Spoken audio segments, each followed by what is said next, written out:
Hello students, आज हम international law में देखेंगे मान्यता, रिकॉग्निशन। मान्यता क्या है? मान्यता एक प्रक्रिया है जिसके द्वारा नए राज्य को अंतर्राष्ट्रीय समुदाय के सदस्य के रूप में स्वीकार किया जाता है। मान्यता क्या है? एक प्रोसीजर है, प्रक्रिया है। इसके द्वारा क्या होता है? नए राज्य को अंतर्राष्ट्रीय समुदाय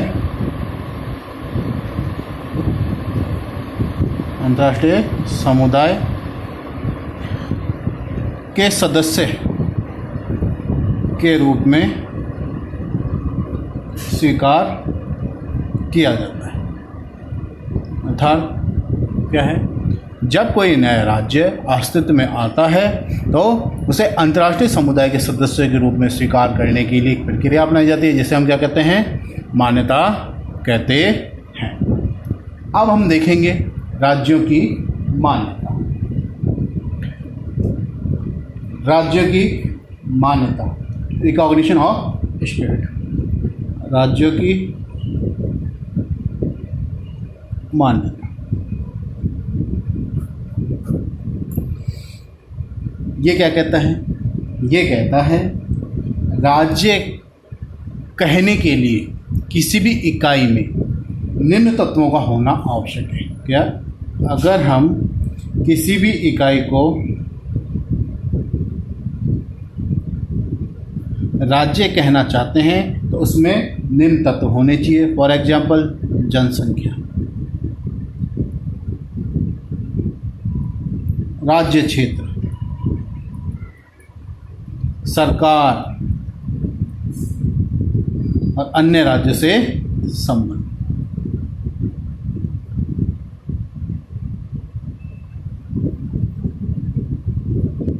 बनाने की क्षमता। क्या कह रहा है?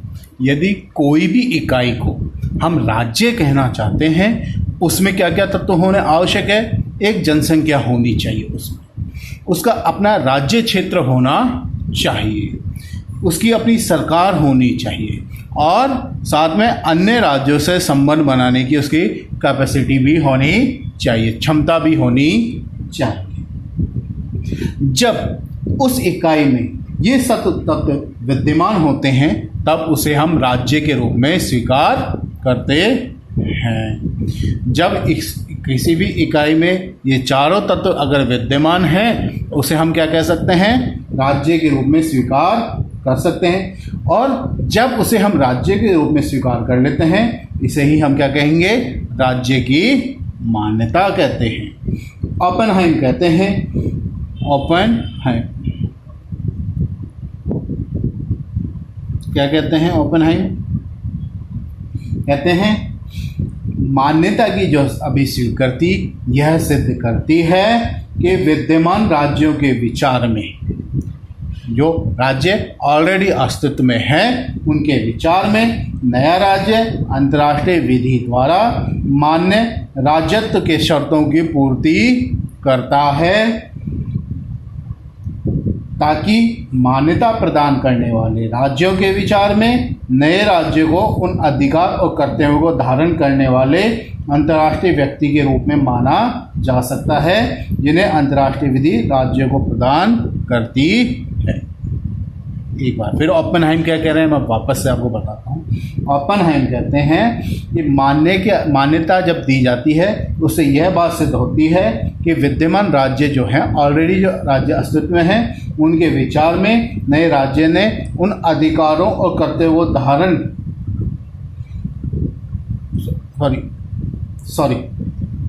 नया राज्य जो है अंतर्राष्ट्रीय विधि द्वारा मान्य जो राज्य बनने के लिए जो आवश्यक शर्तें हैं उनको पूरा करता है, जिससे क्या होगा?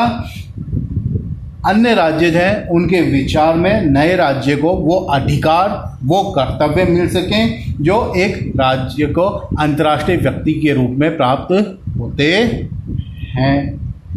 अगर हम अब देखते हैं स्टेट प्रैक्टिस देखते हैं, राज्यों का अभ्यास देखते हैं, तो हम क्या देखेंगे कि कई बार ऐसे अवसर हमारे सामने आएंगे जब किसी राज्य में राज्यत्व के जो आवश्यक तत्व होते हैं वो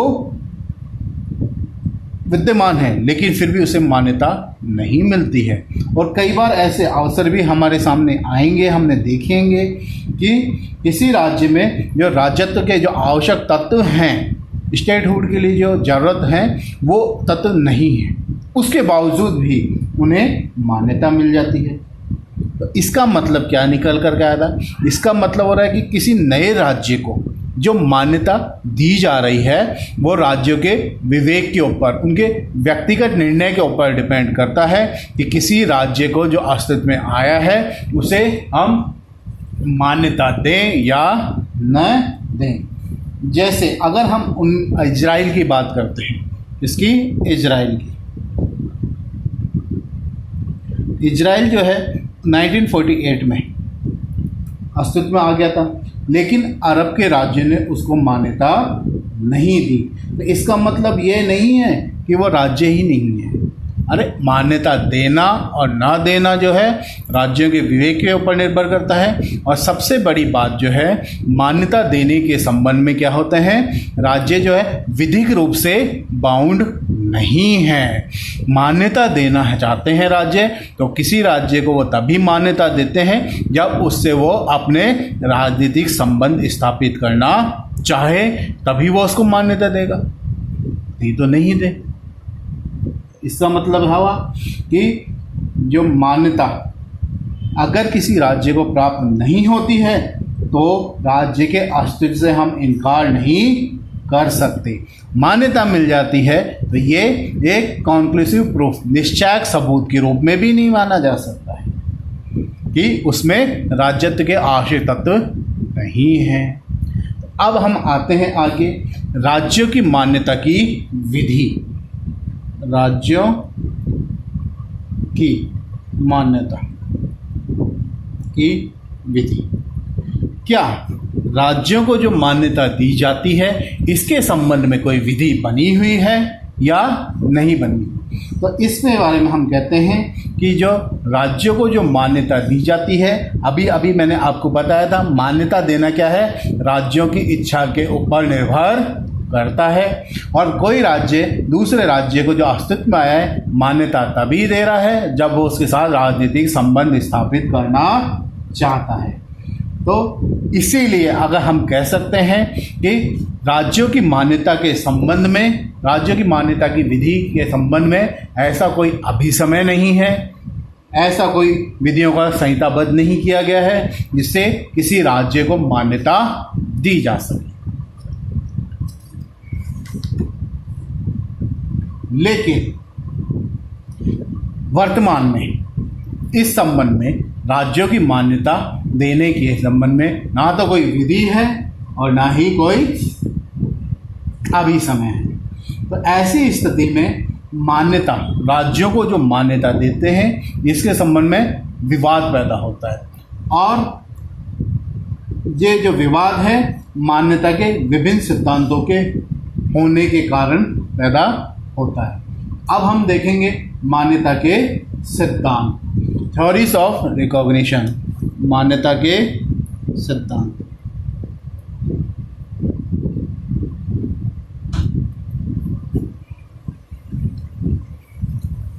मान्यता के सिद्धांत की हम बात करते हैं तो इस संबंध में दो प्रमुख थ्योरीज हैं। कौन कौन सी है? एक तो है निर्माणात्मक मत, जिसे हम संघटक सिद्धांत कहते हैं, कॉन्स्टिट्यूटिव थ्योरी कहते हैं, और एक है हमारी घोषणात्मक या प्रमाणात्मक सिद्धांत, डेक्लेरेटरी थ्योरी। तो सबसे पहला है हमारा दो मत है। नंबर 1 आपका संघटक सिद्धांत,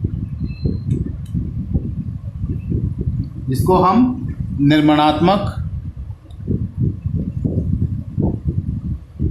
सिद्धांत भी कहते हैं।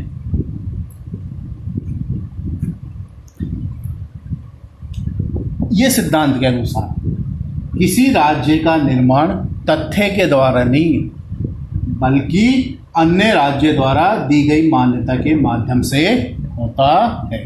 यह सिद्धांत क्या कह रहा है? किसी राज्य की को किसी राज्य का जो निर्माण है तथ्य के द्वारा नहीं होता है, बल्कि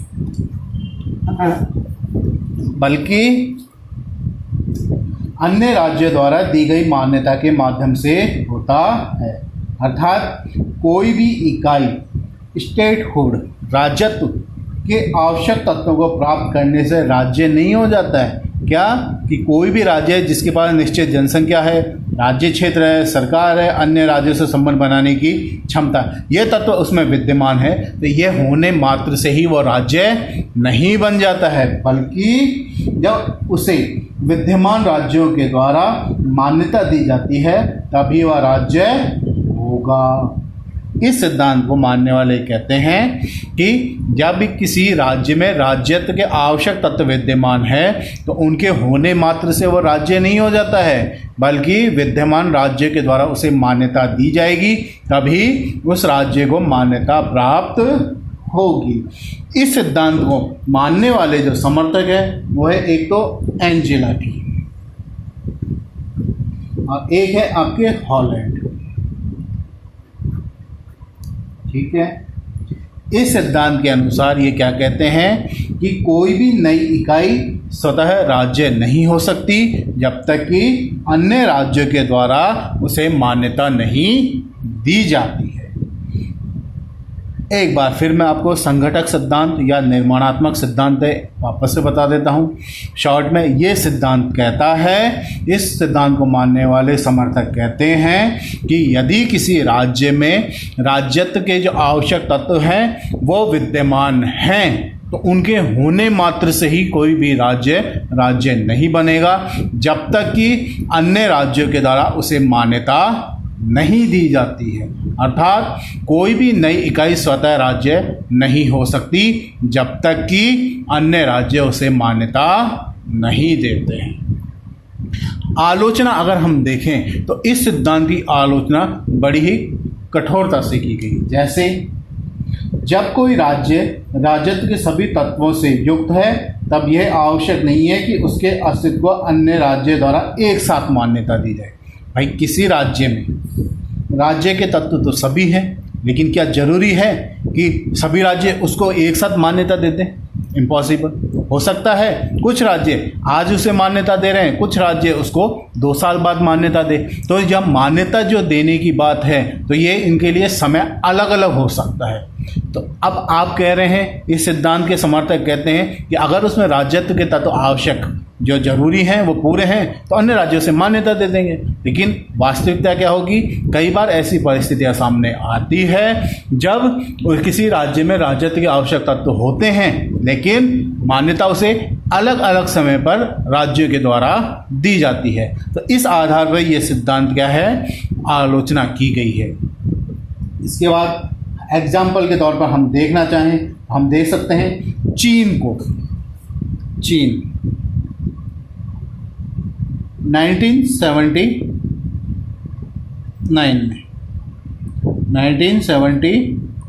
में संयुक्त राज्य के द्वारा मान्यता दी गई थी। यूएन के द्वारा चीन को मान्यता कब दी गई? 1970 में। जबकि अन्य राज्यों के द्वारा तो इससे पहले ही मान्यता दी गई थी। तो समय अलग अलग हुआ। तो क्या जब तक यूएन ने इसको मान्यता नहीं दी थी तब तक क्या राज्य नहीं था? राज्य तो ये था। इसी तरीके से अगर हम देखें भारत और अन्य राज्यों की बात करें तो उन्होंने बांग्लादेश को मान्यता दिए जाने के काफ़ी समय बाद उसे पाकिस्तान द्वारा मान्यता दी गई। अर्थात जब बांग्लादेश बन गया था तब उसे भारत और अन्य देशों के द्वारा तो मान्यता दे दी गई थी, लेकिन पाकिस्तान के द्वारा उसे बाद में मान्यता दी गई थी। तो इसका मतलब यही आया कि इस सिद्धांत जो कहता है कि राज्य की आवश्यकता तो मौजूद है तो वो मान्यता मिल जाएगी, ऐसा नहीं है। मान्यता जो है राज्य अलग अलग समय पर भी दे सकते हैं। इसके अलावा हम आलोचना का दूसरा आधार देखें तो ये कहता है मान्यता देना जो है राजनीतिक कार्य माना गया है। अर्थात जब नए राज्य का भाग्य का निर्धारण अन्य राज्य द्वारा किया जाएगा तभी उसको मान्यता मिलेगी, क्योंकि किसी राज्य के साथ राजनीतिक संबंध स्थापित करना आज चाहते हैं और उसे मान्यता मिल जाएगी। और अगर आप उस राज्य के साथ राजनीतिक संबंध स्थापित नहीं करना चाहते तो उस राज्य को मान्यता नहीं मिलेगी। या तो उसका मतलब ये है ना कि ये उसके भाग्य के ऊपर निर्भर हो गया कि उसे मान्यता मिलेगी कि नहीं मिलेगी। इसी तरीके से हम देखें तो ये कह सकते हैं मान्यता द्वारा केवल इस तथ्य को स्वीकार किया जाता है कि उस राज्य के पास राजत्व के आवश्यक तत्व विद्यमान है। जब तक राज्य अस्तित्व में नहीं आता है तब तक मान्यता का प्रश्न ही उत्पन्न नहीं होता है। इसके अलावा हम इसकी आलोचना देखें तो मान्यता का प्रभाव क्या होता है, भूतलक्षी होता है। प्रभाव कैसा है इसका, भूतलक्षी, अर्थात ये कहता है नए राज्य को मान्यता प्रदान करते समय राज्य यह बात स्वीकार करते हैं कि वह अपने मान्यता के पहले से ही अस्तित्व में आ गया। जैसे बांग्लादेश के अस्तित्व की हम बात करते हैं तो 2 वर्षों के बाद जब बांग्लादेश बनकर के अस्तित्व में आ गया था तो उसके 2 वर्ष बाद पाकिस्तान के द्वारा उसे मान्यता दी गई थी। तो पाकिस्तान ने उसे जो मान्यता दी थी उस तारीख से दी थी जब वह बांग्लादेश का निर्माण हो गया था, तभी से उसके कार्य को मान्यता दे दी। तो इसका मतलब क्या हुआ, मान्यता का प्रभाव क्या है, भूतलक्षी होता है। इसके साथ दूसरा सिद्धांत जो है आपका घोषणात्मक सिद्धांत।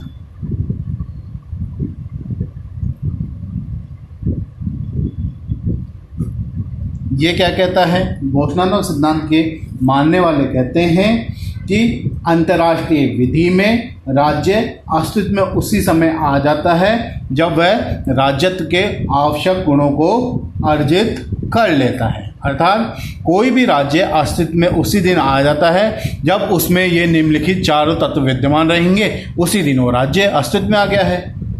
बस अन्य राज्यों के द्वारा यह बात स्वीकार की जाती है या इस तथ्य को स्वीकार किया जाता है कि हाँ वह राज्य अस्तित्व में आ गया है।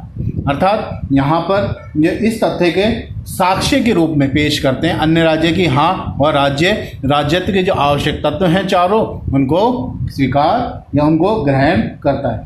इस मत के मानने वाले समर्थक हैं हॉल, ब्रायली, फिशर। ये तीनों इस मत को मानने वाले समर्थक हैं।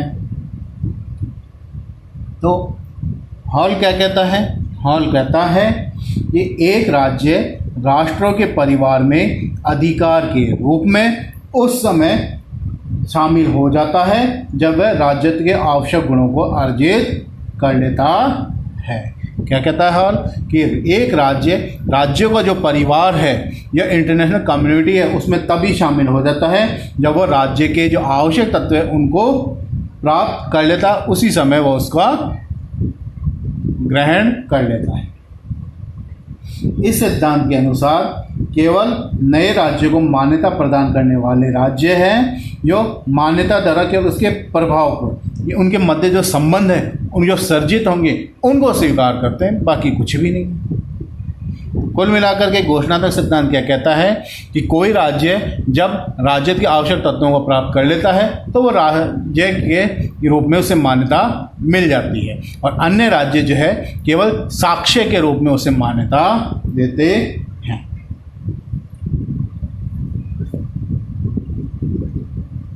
अगर हम देखें इन दोनों सिद्धांतों में से कौन सा सिद्धांत सबसे अधिक प्रचलित है या हम दोनों सिद्धांतों में से किस सिद्धांत को महत्व देंगे, तो ये है कि वास्तविकता के रूप में हम ये कह सकते हैं कि